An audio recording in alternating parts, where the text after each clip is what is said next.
Now, it's Everything is Golden on the Red Apple Podcast Network. Here is your host, James Golden, a.k.a. Bo Snerdley. Ladies and gentlemen, we have the high honor, distinct pleasure to talk with two people that are just, well, the word amazing doesn't even come close. David Foster, Catherine McPhee, you both are legendary. And you're on tour, and people have a chance to see you. You've been on tour together for, I think, over a year, on and off. Are you tired? Are you still enjoying it? I think actually we've been touring for more like 2 or 3 years, but yes, for the last year extensively. You know, we've always said, the hour and a half on stage, James, is great, but the other 22 and a half hours can be kind of trying week after week. But we adapt, and we have our young child with us for now because he's young enough to travel, and it's a family affair. That's what I was going to ask you about. I'm glad you brought that up. A family affair. It must be, well, Catherine, is it? Is it challenging? You have a young child. Young children can be quite demanding. I know. Yeah.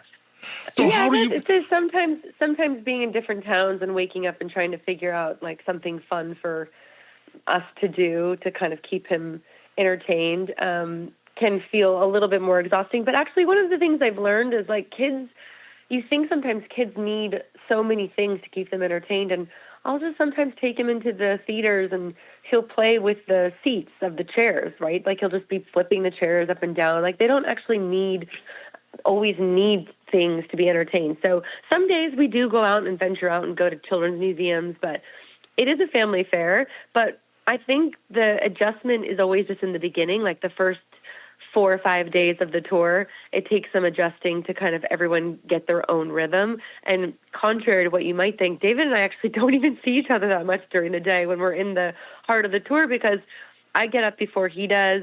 Well, sometimes we'll have breakfast together if he gets up earlier. And then I'm off doing things. I'm setting up the dressing room and he's doing his thing. And then we kind of like meet up for dinner. And so everyone kind of finds their own rhythm, including our son.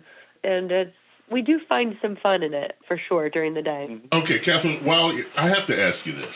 David Foster, as you know better than anybody else, if there was a word of royalty for what David Foster is in the music industry, it would probably be the emperor. He has worked on so many projects, so many hits, not just in the music industry, but beyond. When you guys first met, were you a little intimidated? Were you a little, what? How was it when you met this man that is a legend and you no slouch? Well, that's you bring it. It's funny, actually, we do a lot of storytelling in the show, and we talk about the moment that I knew I was going to meet him, and I was mostly excited to meet Andrea Bocelli because they were both coming in together as a pair to mentor, and I didn't think that I was as familiar with David Foster's work, which I was very, very wrong. I was only obsessed with every artist. You didn't know the name. I didn't know the name. I wasn't like a real studier of behind-the-scenes music, so I kind of missed that detail. But honestly, I think when you're on Idol, you almost become, the whole thing is so intense that you become so desensitized from anyone who's of major power and success, because like we had Stevie Wonder and Rod Stewart and just every week the names that they were getting, and to be guest mentors, I kind of didn't even really get tickled by his greatness until after I was off of the show. So I think when you're on Idol, you're just in this bubble and you kind of become desensitized to all the incredible people coming your way. Wow. I want to, at some point in the future, if it's possible, I'd love to speak with you about the career, but that could take hours. Look, just going through the credits of what you both have accomplished would take well over an hour to give it due justice. But I want to talk to you very briefly about the philanthropic work that you do, because this is also important beyond the music. David, I read the story on your website about your foundation and what you're doing and the great work that you do there. Would you briefly share with our audience that story and how you got involved with setting up the David Foster Foundation. Sure. I was pretty much trucking along until I was 30-something and kind of was late to the game of giving back. But once I started, it happened with an incident with my mother pointing out a child that was sick that I helped, and it felt so good, and that's what got it going. And now we're 35 years into it and raised a ton of money and really doing a lot of good work. And I don't want to say we're saving lives because you can't pinpoint that, but we're helping these families so much in their darkest day when they find out that their child is sick, really sick. And we're the only bright spot in their worst day. And obviously that feels very good. And it keeps us motivated. And it's not just my name. I do a lot of the work. And we have, a great board, and we host events every year. And it's a lot of work, but it's such rewarding work. I wouldn't give it up for anything. It is truly a great work, and you're modest when you say you're not saving lives. You are helping, and you're impacting the families. And when a child is sick, there is, I think, no worse nightmare for a parent. And for you and your organization to step in those moments and help is truly a godsend. Yeah, I agree. There can't be any worse nightmare. So we're happy that we fill that hole. Now, on Mother's Day, people can find you at the St. George Theater in Staten Island. You have so many dates. You're going to be in New York for a few dates. You're going to be in Massachusetts. And people, if you want to do your Christmas early and start planning early, December 15th, David and Catherine are going to be at the Flag Star at Westbury Music Fair. You need to get tickets now. Talk to us about the performance. What are you bringing to people with the two of you together? How have you crafted this show? Is it fun to do? What kind of reaction are you getting from the audience? Yeah, it's really fun to do, and it was also a very natural thing to do. We started doing little, bits together during the pandemic, in the heart of the pandemic. When it first started, we were trying to kind of keep ourselves entertained and go live on our Instagrams and hopefully entertain some people who were tuning in. And from then, David was always touring pretty consistently, and I would go out with him a little bit here and there. And then we kind of just got this idea things are sort of paused right now with my career, and we just had a new baby. So we thought, maybe we should just go out together. So it really kind of came out of us bantering together during the pandemic.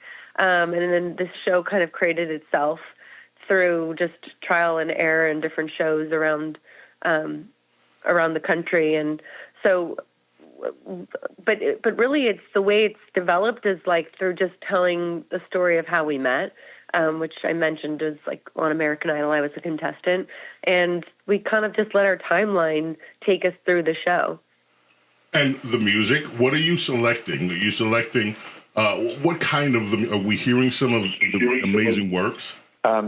Well, Kat has an extensive career as well, so we hit some of the Smash songs from her great show Smash. Also, she starred on Broadway in Waitress, and we do a song from Waitress, maybe sometimes two. And we go to the audience and have fun. The audience sings. And then there's all my songs, which Kat helps deliver. I deliver some of them. And then we have a great singer named Daniel Emmett who delivers some of them. And it just seems to have a natural, we've kind of found our groove. I don't know if people are supposed to change up their show all the time. We change a song or two here and there, but it's pretty down solid now. Wow. Is it still fun? Yeah, it is still fun. Are you asking if it's still fun? Yeah, I'm asking, is it still fun? Do you feel the passion to do this? Is the passion there every night when you come out? Do you still really enjoy this? Yeah, we have a sort of set conversation that we know we're going to have, but every few nights there's something that comes up, and it's very spontaneous, the show, the reason why I think it is so well received is because I think people can connect to the relationship that we have, even though we mention how we're sort of an unconventional relationship. We know we don't look like the normal relationship out there, but there's still the same themes that most couples go through, and people really find the connection with that.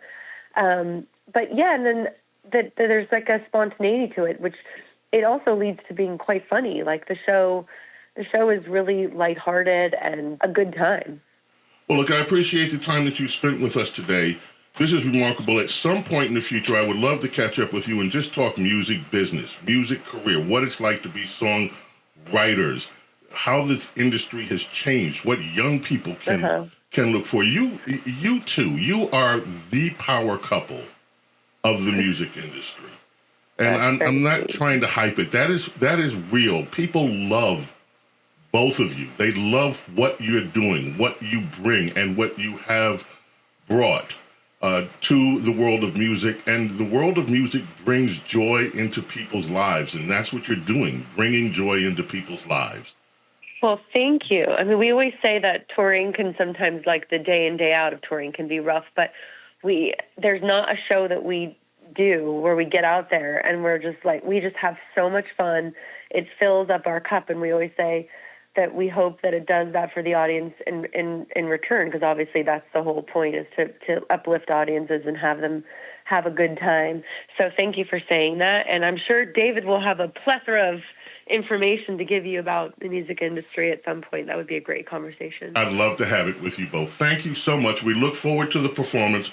Again, we can find you at St. George's Theater, Staten Island, on a Friday, May 17th, Saturday, the Hard Rock, Atlantic City.